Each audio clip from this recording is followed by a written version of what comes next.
You know what must suck? Being the kid of a wrestler who's a legend. Trying to get out of this shadow must be so hard, especially if the fans don't let you forget it at first. Not only do you have to continually improve in the ring, but you have to do that while being reminded who your mum or dad was. Great. That's all I need as I learn my craft. It's not surprising then that some of these folk don't make it, or just give in. Who needs the stress? I'm Simon from What Culture. This is 10 second-generation wrestlers who never made it. Number 10, Scott Putski. Ivan Putski was a beloved WWE superstar during the 70s and 80s. Though he never captured the WWE title, he feuded with many of the top heels of the era and teamed with Tito Santana to win the WWE Tag Team Championships. He even got into the WWE Hall of Fame in 1995. Putski was inducted by his son Scott, and it's unlikely he will ever be given such an honor. Though the younger Putski was built like his father and had a couple of brief runs in WWE, he never truly made it. His most notable bout came at In Your House Ground Zero when he took on Brian Christopher in an undercard match, but only minutes into the contest, Christopher dove out of the ring onto Putski. Putski blew out his knee while catching him, and that forced an end to the match. He then soon left WWE, had a brief run with WCW, and then Scott Putski left the business altogether. Number 9, Leland Race. Harley Race was one of the most successful wrestling superstars of all time. He racked up 7 reigns as NWO World Heavyweight Champion between 1973 and 1983, and even today all fans know his name. He is a legend. Race also has a son who wrestles professionally named Leland, who's currently in his early 30s and has been wrestling since he was 18. Originally, the second-generation grappler competed as Jason Jones, with barely anyone knowing that he was the offspring of this wrestling superstar. According to Leland, his father didn't want him to potentially taint the name, but a few years ago, he finally got the go-ahead to reveal his lineage. Fortunately,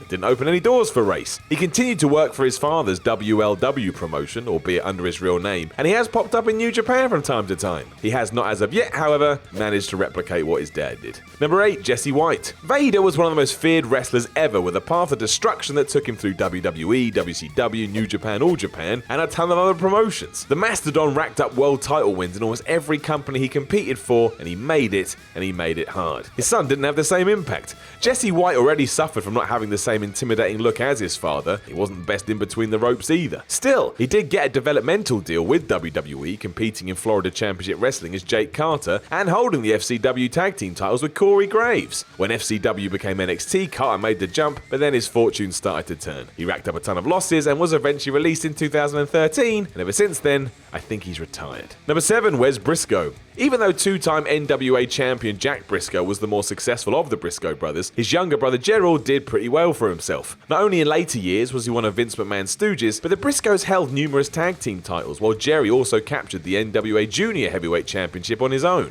Gerald's son Wes is also a wrestler, and although he's gotten numerous opportunities in the industry, he hasn't had that much long-term success. He joined FCW in 2009 and would go on to hold the tag titles with Xavier Woods, but after they relinquished the belts due to an injury to Briscoe, he was released. He then turned up in TNA for the most high-profile run of his career, feuding with and joining the Aces and Eights stable. Then he got lost in the shovel, and he was released in 2014. He's still competing on the indies, but I think his best days are behind him. Number 6, Dakota Darsow. Most fans are familiar with Barry Darsow, especially as throughout his career he portrayed Crusher Khrushchev, Demolition Smash, and Repo Man, the best gimmick in wrestling history. The man had a steady career and a trio of WWE World Tag Team title runs. When his son Dakota was signed by WWE in 2008 though, many fans assumed the worst, which was he was there only because his dad. And so what if he was? Would you not take advantage of such a situation? Of course you would. His run in FCW was very brief mind, and he was released in 2009. Darsow would continue working on the indies, then turn up in TNA for a few matches in 2011 and 2012. Competing in the X Division, he took on the likes of Scorpio Sky and Zema Ion, but his tenure didn't last that long, and ultimately, he left wrestling too. Number 5, Manu. Afa Anoa'i is a respected wrestling veteran and trainer. Along with his younger brother Sika, Afa was part of the Wild Samoans, one of the best-known WWE tag teams of the pre-WrestleMania era. Their strong ring work and stereotype-heavy gimmicks saw them capture 3 WWE World Tag Team titles along the way. And on top of that, loads of Afa's sons did become pro wrestlers, with Samula holding 2 WWE World Tag Team titles as Samu, Lloyd competing as LA Smooth, and finally Afa Jr. joining WWE years later as Manu. Manu quickly became a part of Randy Orton's legacy group, with big things reportedly in store for him. Things soon changed, however, and he was kicked out of the stable in late 2008. Though he and fellow legacy exile Sim Snooker formed a tag team to oppose the group, Manu was then fired in February 2009. According to reports, the second-generation star had a bad attitude and was abrasive to other members of the roster. Though he still wrestles, he hasn't really done anything of note since leaving WWE.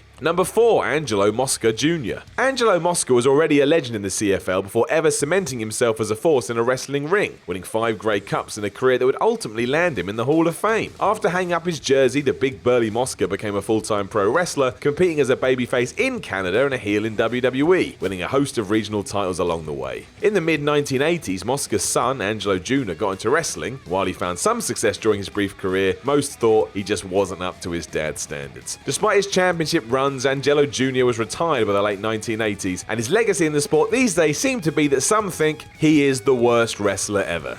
Seems a bit mean. Number 3, David Flair. There's not much to be said about Ric Flair that most readers won't already know, but suffice to say that his daughter Charlotte is a worthy successor to his legacy. Prior to her career though, Flair's oldest son David didn't really fare that well. Joining WCW just before his 20th birthday for an angle where he teamed with and ultimately turned on his father, the younger Flair was boned from the start because he never wanted a career as a pro wrestler, and thus he was never prepared for it. WCW pushed for the idea and he ultimately racked up a reign as US champ and as a WCW World Tag Team champ, but again, he didn't want to be a wrestler. Flair was still signed to a WWE developmental deal in 2001, but after he was let go, his career petered out until he retired. Still, it wasn't like he was totally without potential. Had he had the drive for wrestling, it's possible he could have become serviceable. That simply wasn't his goal, so what the hell were we doing? Number 2, most of the Harts. Stu Hart, the patriarch of the legendary Hart family, is an inductee of just about every Hall of Fame in pro wrestling. In addition to a career as a wrestler, Hart was also revered as a trainer, and for good reason. 2 of his sons, Bret and Owen, were among the greatest performers ever. Nothing can be taken away from Stu, Bret and Owen, but the idea of the Hart family as a dynasty of wrestling geniuses isn't exactly accurate. Bret and Owen had 6 other brothers who all became wrestlers, but none of them achieved anything notable outside of their family-run promotion. Out of all of these brothers, it's Bruce and Keith who are the most visible, having worked a few matches for the WWE in the early 90s. Still, a telling story about Bruce comes from the build-up to WrestleMania 10, when Pat Patterson initially wanted a feud with him and Bret. Reportedly, the Hitman simply told Patterson that Bruce wasn't up to the task, and if they wanted this idea to work, we need to go with Owen.